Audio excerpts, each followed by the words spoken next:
Hello everybody. So this morning stunned everybody with Bitcoin back at 110, with tons of our favorite stocks crashing again because of tariff tantrums and tariff tensions. The market is crashing again. This time it's crashing because China apparently is going after the US via South Korea. Some issues with subsidiaries of shipping company. Whatever, it's a continuation of a trade tensions, which means that a lot of our stocks are being sold off. All it took was China to wake up for us to drop $5,000 on Bitcoin. We were sitting cozy. We were sitting nicely at 115,000.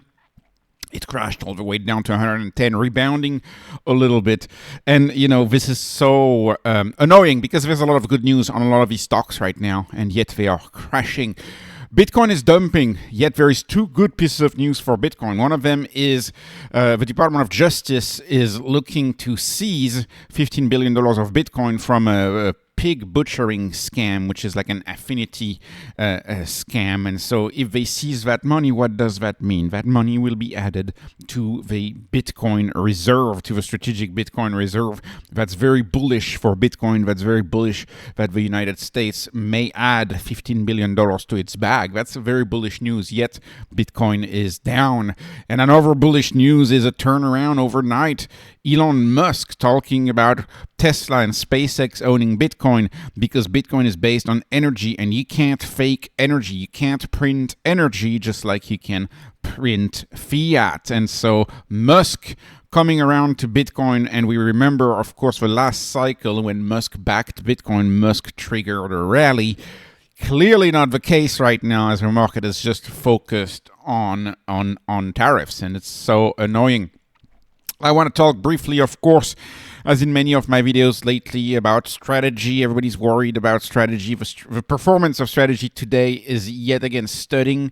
MNAV actually went up a little bit. We were at 1.42 yesterday. We are going back up.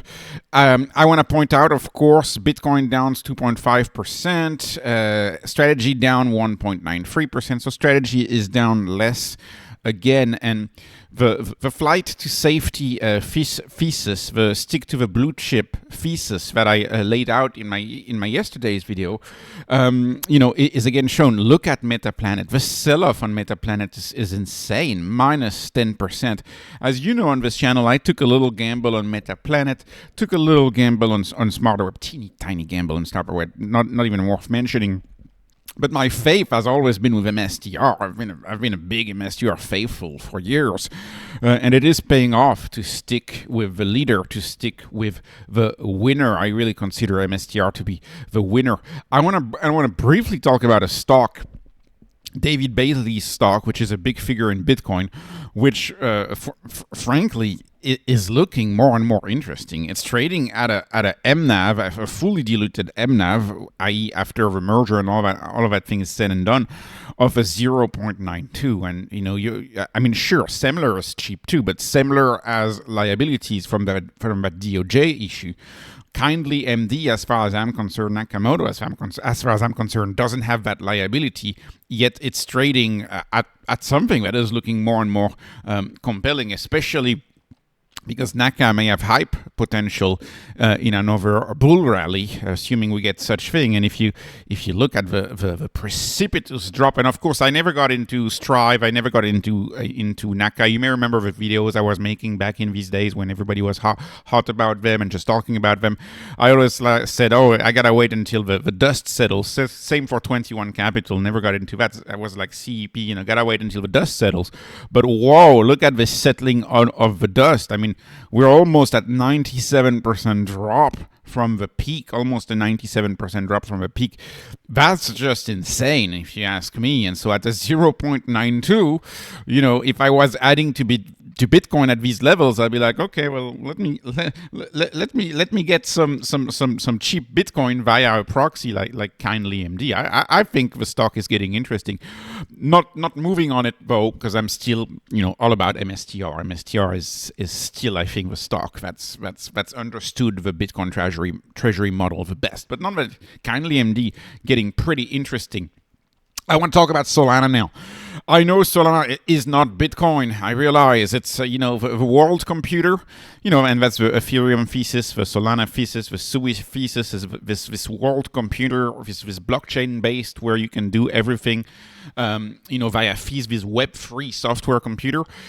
That's the thesis. That's why I like Solana. Solana is kind of like an opportunity to own the infrastructure of the future. In my view, Web3 software will delete entire industries, whether it's the smartphone industry, the title industry, the insurance industry, the banking industry.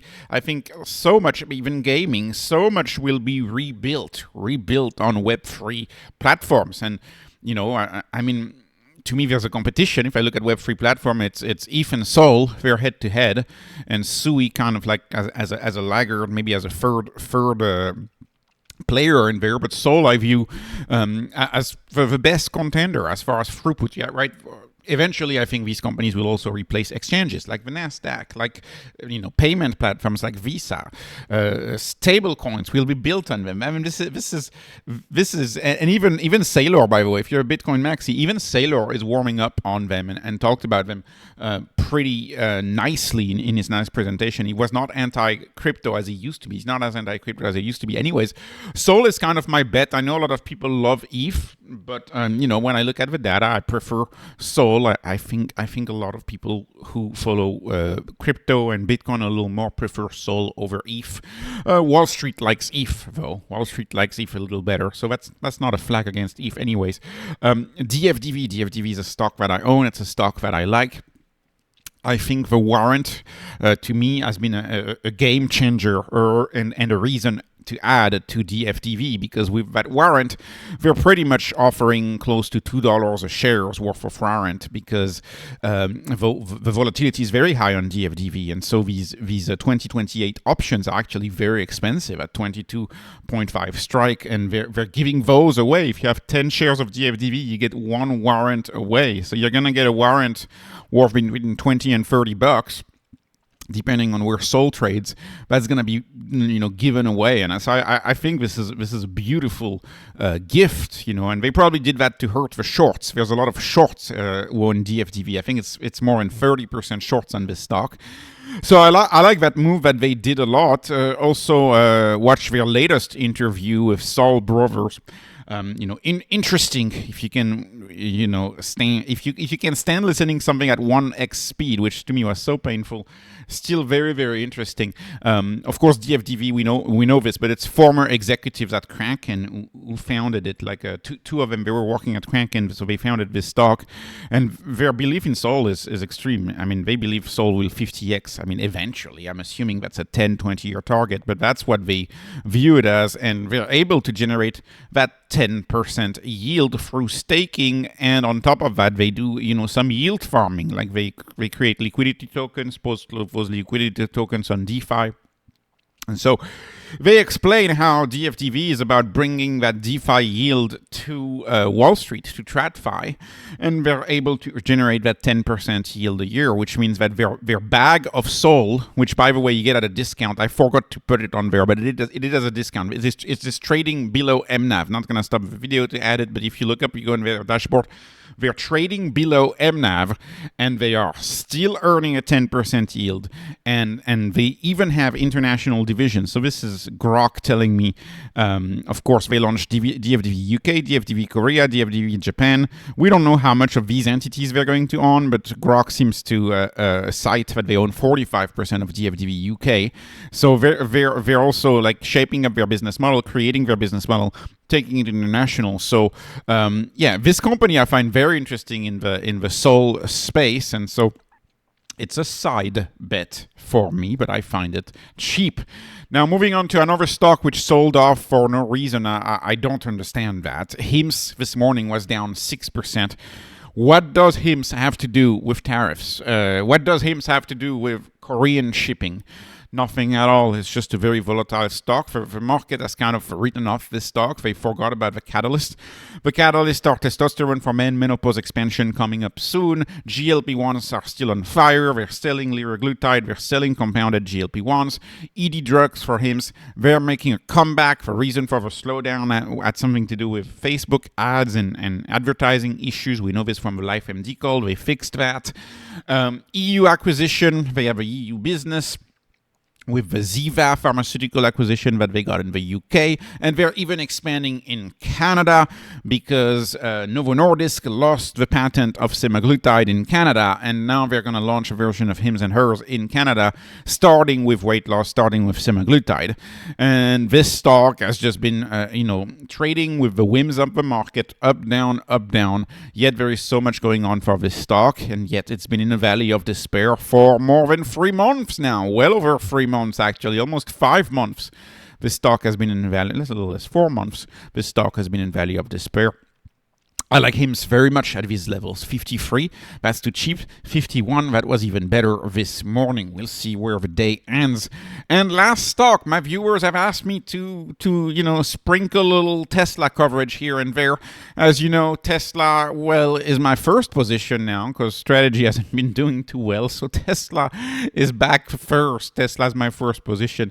Today I want to talk about Tesla because, of course, GM is in the news because they wrote off $1.6 billion. They wrote off a $1.6 billion loss on now unused EV investments. And of course, from what I remember, a lot of this money was spent by the government, wasn't it? It was the IRA bill that gave them something like $5 billion for retooling or something like that. So losing money for the taxpayer. And it's funny, if you look back 3 years ago, it was all about the GM Ultium platform. Do you remember the Ultium platform that was going to underlie every single of their vehicle? That this Ultium platform was going to be the best. Mary Barra was betting a bunch on it. It was all going to be amazing. Well, what happened to that? Yeah, a huge write-off. They're not winning against Tesla. And what's even more hilarious is that on a day like today, where they admit, a write-off of $1.6 billion on a day like today, the stock is up 2.3, almost 2.5% right now. The stock is up. It's entirely ridiculous. Meanwhile, Tesla opens the day down more than 3% on, again, something that is entirely unrelated because they don't ship any goods from China to the U.S. U.S.-made cars are sold in the USA, and Chinese-made cars are sold in China. So Tesla is pretty darn immune from any tariff issue, yet the stock is dropping. And it makes no sense. And today we got another city. We got Colorado. We're entering Colorado with of course, Robotaxi being the big news. Told you the other day, of course, people very impressed with Optimus progressing now faster than they thought. Optimus had a little delay. It's now progressing faster. And I still want to double down and emphasize on the fact that the Model Y standard, especially in Europe, in my view, is gonna sell like hotcakes in Europe. I mean, this is crazy. In Germany, it's 37,000 euros. I was watching a few documentaries about EVs in Europe. Like even like a Skoda is worth something like 40. Like a Skoda EV is something like 45 or 47,000 euros from Volkswagen. So it's like this is. This is $10,000 less than an off-brand Volkswagen, Skoda, whatever. I mean, they are gonna take over. Like even Renault, they have the Renault 5 is something like the Renault 5 is something like 45 or 46,000 euros. They're gonna take over at 37,000 euros. I can't even imagine that. I think it's gonna be insane, and the market is entirely discounting that.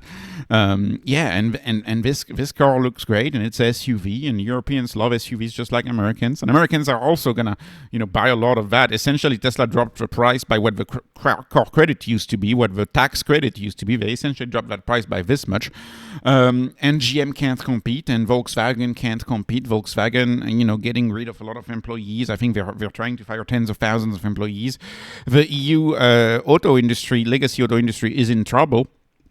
And Tesla might have a lot to do with it, and so it's fascinating to me that you have a stock like Tesla who's down on this, but GM burning $1.6 billion is up. So the market is crazy, the market remains crazy, and opportunities can be had in every season, including in October, which is a little late to start this year, let's face it. Anyways, this was not financial advice, this is not investment advice, this is only entertainment. I'm hoping you were entertained. Please like, please subscribe, follow me on Patreon, follow me on X. Thank you for watching, and have a wonderful, wonderful day.